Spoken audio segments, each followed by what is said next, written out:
Եվրոպան պատրաստ է Հայաստանին մոտեցնել առանց վիզայի ռեժիմին։ Արդեն երկրորդ օրն է ԵՄ ընդլայնման հարցերով հանձնակատար Մարտակոսը Հայաստանում է, այցի երկրորդ օրը վերջինս Շիրակի մարզում էր։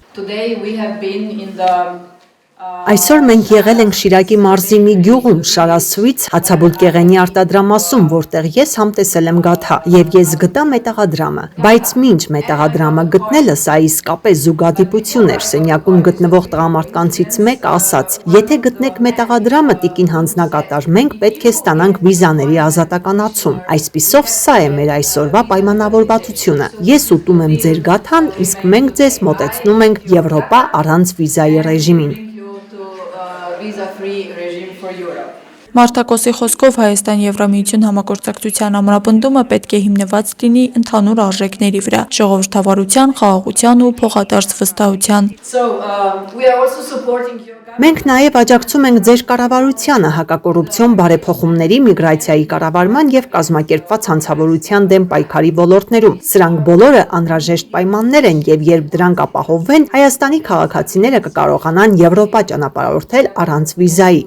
Շիրակի պետական համալսարանում ունեցած ելույթի ժամանակ հանձնակատարը ընդգծել է, որ Հարավային Կովկասը կանգնած է պատմական փոփոխությունների շեմին։ Տասնամյակներ շարունակ տարածաշրջանը բնորոշվել է փակ սահմաններով և չկարգավորված հակամարտություններով, սակայն այսօր ստեղծվում են նոր հնարավորություններ Հայաստանի և Ադրբեջանի միջև խաղաղության պայմանագրի հեռանկարով։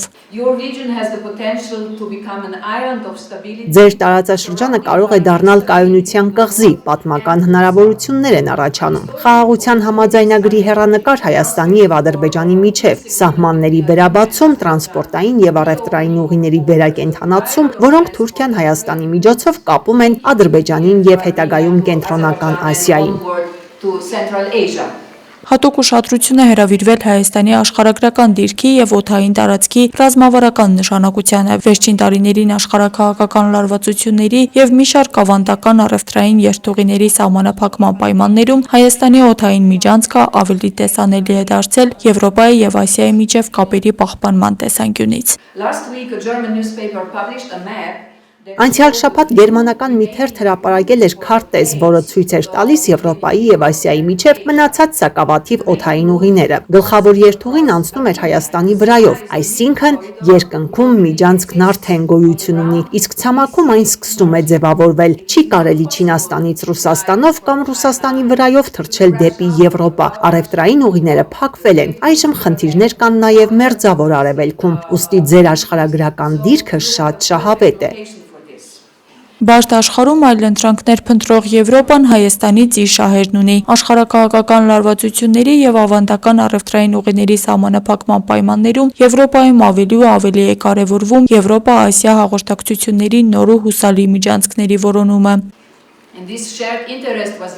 Այս ընդհանուր շահը վերջերս ինձ նկարագրել է Եվրոպական տրանսպորտային ընկերության ղեկավարը։ Նա ասաց, որ նախկինում բեռնարկղեր էր ուղարկում Չինաստանից Եվրոպա, Ռուսաստանից անցնող ճանապարհով, բայց այսօր, ինչպես արդեն նշեցի, այդ երթուղին փակ է։ Այժմ նաև Մերձավոր Արևելքում անկայունություն կա և բիզնեսի ուղերձը պարզ է։ Տվեք մեզ հուսալի այլընտրանքային միջանցք Եվրոպայի և Ասիայի միջև, և առևտուրը կգա։ Հենց այս համատեքստում է Եվրոպական միությունը շարունակում աջակցել ենթակառուցվածքների զարգացման ծրագրերին։ Ահա թե ինչու ենք աշխատում Թուրքիայի և Ադրբեջանի հետ սահմանային անցակետերի արդիականացման վրա և վերանորոգում ենք էլեկտրացանցերը ու կառուցում ավելի ամուր էներգետիկ կապեր ամբողջ տարածաշրջանում։ Դրանք կարող են խթանել ներդրումների ներհոսքը, նպաստել նոր աշխատատեղերի ստեղծմանը և ամրապնդել Հայաստանի տնտեսական կայունությունը, միաժամանակ ապահովելով Եվրոպայի համար նոր լոգիստիկ հնարավորություններ այս բարդ և փոփոխվող աշխարհում։ Բայց մենք միասին աճում ենք ոչ միայն տնտեսական կապերի միջոցով, հայերը ընտրել են ժողովրդավարական ուղին, ասում է Մարտակոսը։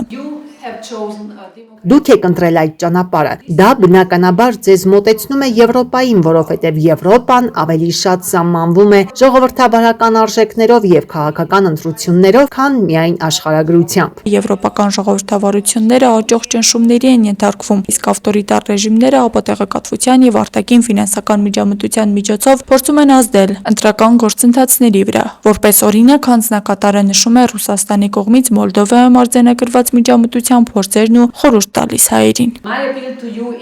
Իմ խորհուրդը ձեզ, ներգրավվեք ժողովրդավարության մեջ, թե ում համար եք քվեարկում, իհարկե ձեր ընտրությունն է, բայց ընտրությունների ամբողջականության, ձեր ժողովրդավարության եւ վերջի վերջո ձեր ապագան ինքնուրույն ընտրելու ազատության պաշտպանությունը մի բան է, որի համար արժե պայքարել։ Հանձնակատարի խոսքով կրթական եւ գիտական համագործակցությունը Հայաստան-Եվրամիություն հարաբերությունների համար կարևոր ուղղություններից է։ Erasmus+ եւ Horizon Europe ծրագրերի շրջանակում հայ ուսանողներն ու գիտնականները հնարավորություն են ստանում ուսանել եւ հետազոտություններ իրականացնել եվրոպական երկրներում, իսկ եվրոպացի երիտասարդներն ու մասնագետները գալիս են Հայաստան։ Շիրակի պետական համալսարանն այսօր իր մեջ գրաված է Erasmus+ ծրագրի աշխատանքներում,